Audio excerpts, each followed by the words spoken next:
Hey guys, it's Ann. Welcome to my home worm farming channel. If you are looking for a friendly, helpful vermiculture community, you are in the right place.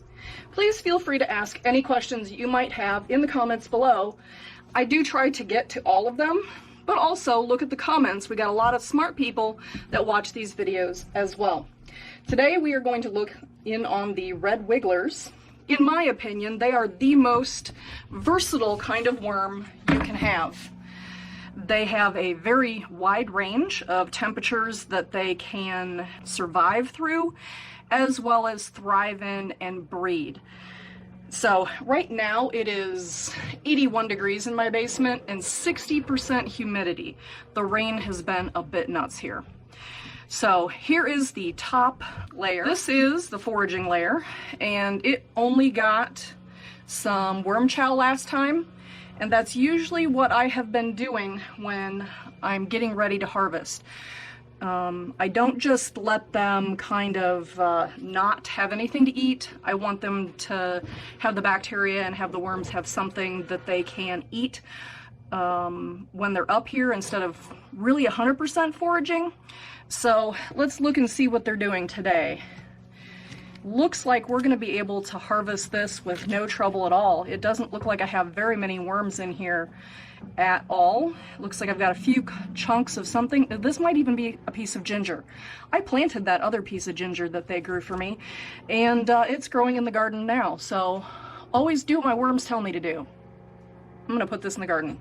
All right, so it looks like we really don't have a lot of worms to worry about here.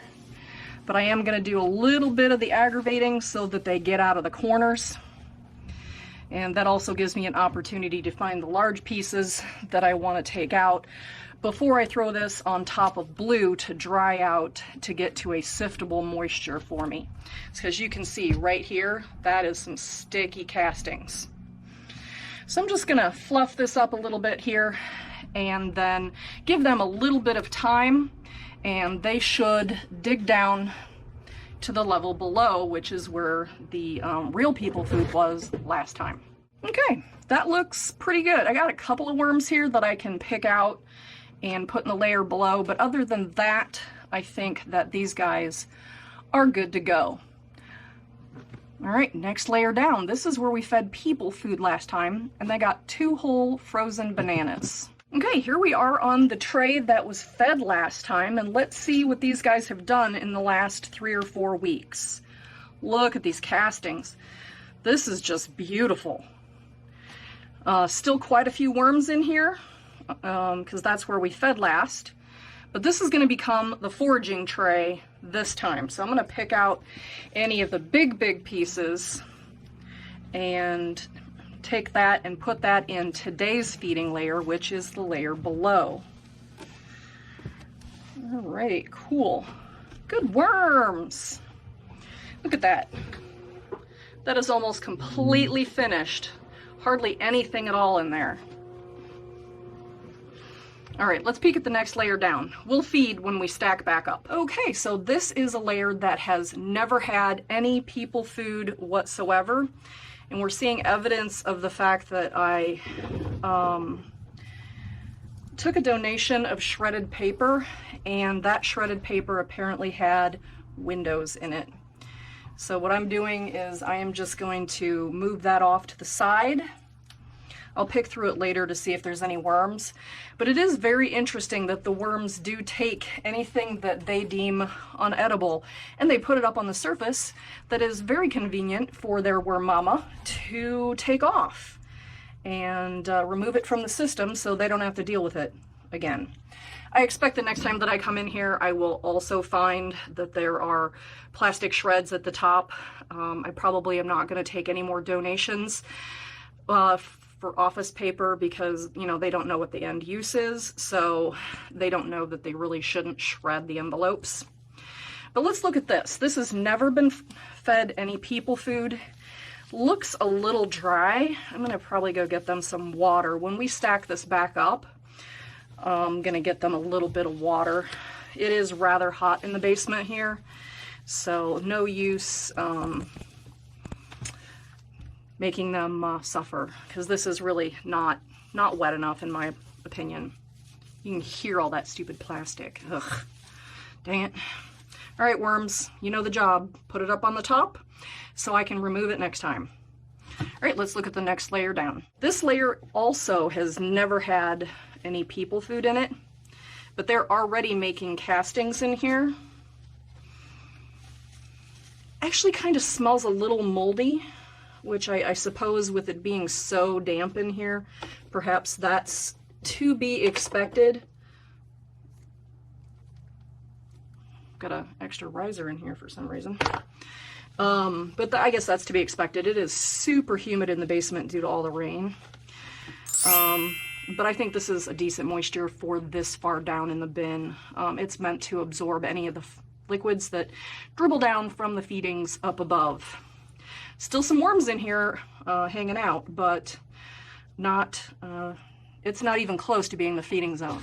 So let's look at the last layer, which is the layer that last time I put brand new bedding in. Okay, so this was damp bedding, not my normal prepared bedding, but damp bedding, and there's still worms in here, so that's interesting. In fact, this layer seems to be a little wetter than the layer above.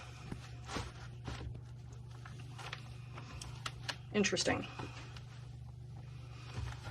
So just flipping through here, I've got worms and got the little risers in the bottom there. I think this looks good. I don't think it needs anything. So let's put it back together and get this one rolling. So this is the layer that I thought needed a little bit of moisture. So let me get that. I have a little bit of resting water. Apparently the glass that I normally use has been taken upstairs. So we're just using this little tray. Okay, so that's good. We're not gonna feed it, but that is gonna give it a little bit of moisture so that the worms that come down here are comfortable.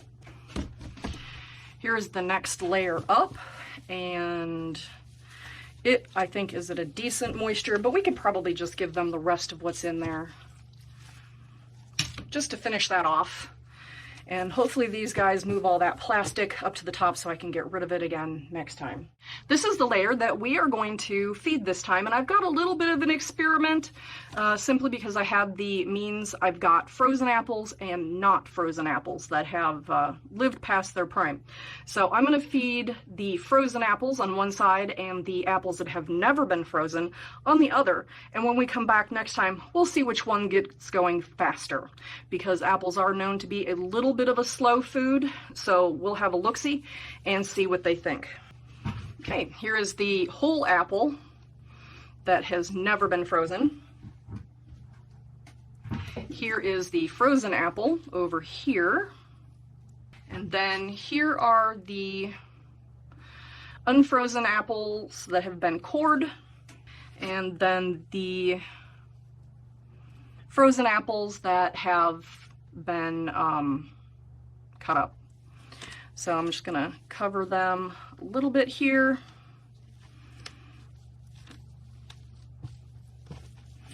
And let me put a little bit of tape here. We can just use a plant tag. Let's use a plant tag. Plant tag is going in with the frozen. And then we'll see what those guys do in the next 3 weeks. So let's get the top tray that is now my foraging tray. Okay, so decent moisture in here. So what I'm gonna do, this isn't my proper worm child, this is just alfalfa, ground alfalfa. Some people use it as a fertilizer, some people use it to feed their animals, but it is just regular ground alfalfa. And I'm gonna just scruff that in so that the moisture has a chance to get into it so the worms can get into it. And that will be their nice food. So let's get that empty tray and fill it full of new bedding so that there will always be the 5 trays. Okay, this has been dampened, but it is not prepared bedding. It was dampened with the kelp meal water, so it does have a little bit of nitrogen in there to help it. So we're gonna fill that all the way up. All right, well, let's take a road trip and look and see what the worms have done in the sump area and if that area needs to be managed. Well, yes, absolutely. The bottom of this does need to be swapped out. It's very, very wet in there. I've got quite a few worms. You hear how wet that is? And then I also have some springtails running amok in there. So I'm going to go ahead and put this on the top tray and then give them some new bedding. All right, there we go. We have got the new bedding in the bottom. Since they seem to have really started to prefer that, I figure if you can't beat them, join them. Okay, let's get this thing stacked up and then we'll be done. All right, let's go ahead and get that stacked up. And while we're watching me stack this back up so you can see what the whole thing looks like, why not subscribe to this channel? According to my statistics, only 45% of the people who watch my videos are subscribed. It doesn't cost anything. I'm not going to bug you or email you or anything. It just lets you know when I've put out a new video.